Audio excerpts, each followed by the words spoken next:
Aujourd'hui, nous parlerons de l'absence de la liberté d'expression concernant le 7e art. Ce podcast donne matière à penser sur les tensions au sein du pouvoir autour de l'industrie cinématographique en Algérie. Parce que comprendre, c'est commencer à agir. Une nouvelle génération de cinéastes émerge en Algérie, mais doit souvent se battre pour sortir un film. Le cinéma algérien, qui a connu son heure de gloire dans les années 1970, avant un long entracte de déclin, cherche un nouvel élan, mais les autorités soufflent le chaud et le froid sur l'avenir du 7e art. Dans les années 1960 et 1970, l'Algérie comptait 450 salles de cinéma contre quelques dizaines aujourd'hui.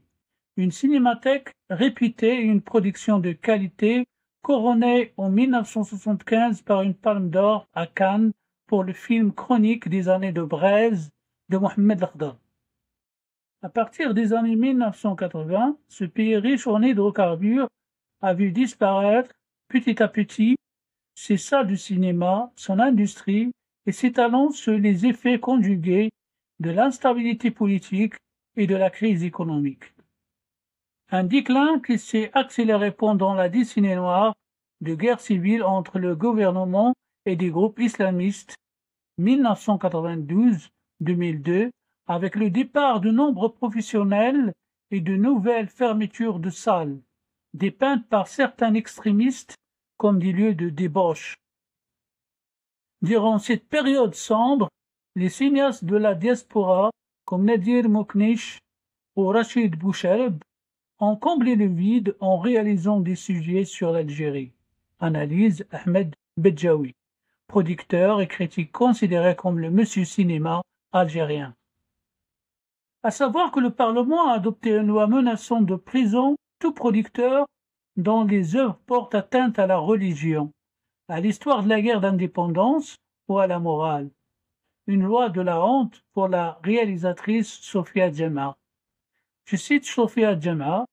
Hier la presse, aujourd'hui le cinéma, demain la littérature, la peinture et toute forme de création qui ne leur conviendra pas seront censurées, a-t-il réagi sur Facebook.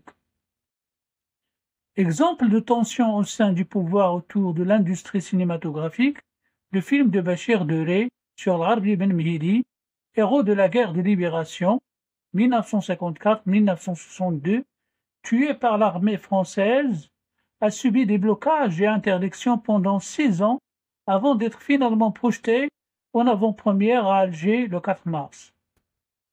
Il faudrait donner un peu plus de liberté aux cinéastes, préconise Ahmed Bedjaoui.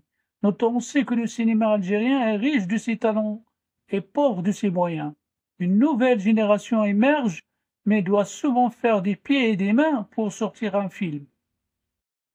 Comme le réalisateur de 39 ans, Amir Benseifi, rencontré par l'AFP fin 2023 lors d'un festival à Bijaya, elle disait « Je n'ai pas eu de financement, c'est de l'autoproduction.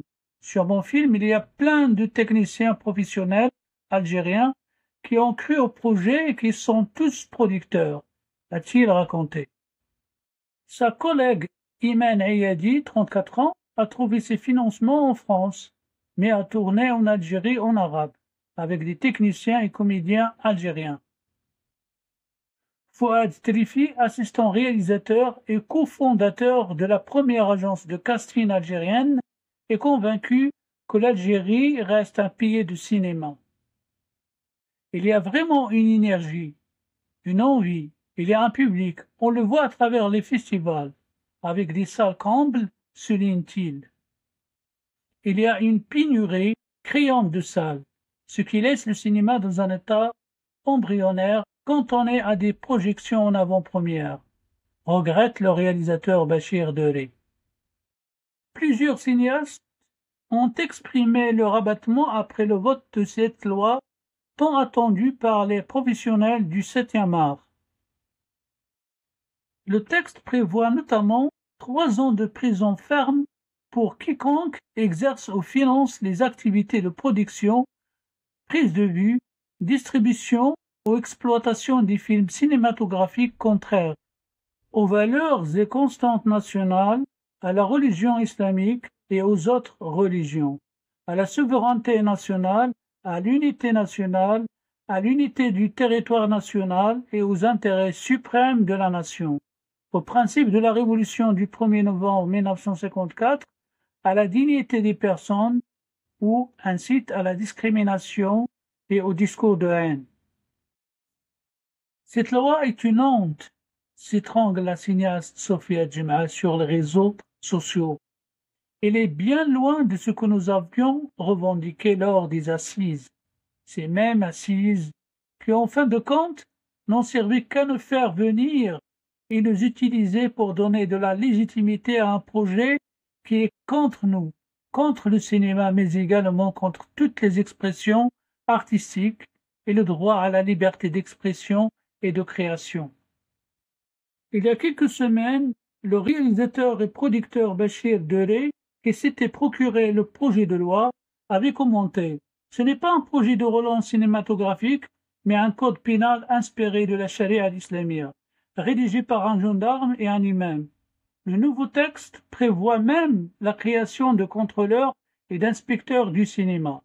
Là encore, une disposition inédite. Ce n'est pas la première fois que le politique tente de faire pression sur le cinéma en Algérie. Depuis une loi adoptée en 2011, les productions traitant de la guerre de libération sont soumises à l'approbation préalable du gouvernement. En 2018, des professionnels du cinéma avaient publié un texte, Déclaration des cinéastes, pour dénoncer les pressions et la censure. Les autorités avaient suspendu un festival emblématique pour les jeunes réalisateurs, les rencontres cinématographiques de VGA, en mettant en cause la projection d'un film traitant de la contestation sociale, Fragment de rêve, de Berrier Benchir. Ce podcast a pris fin. Je vous remercie. N'oubliez pas de partager sur vos réseaux ce podcast. Abonnez-vous. Et merci encore et à la prochaine vidéo.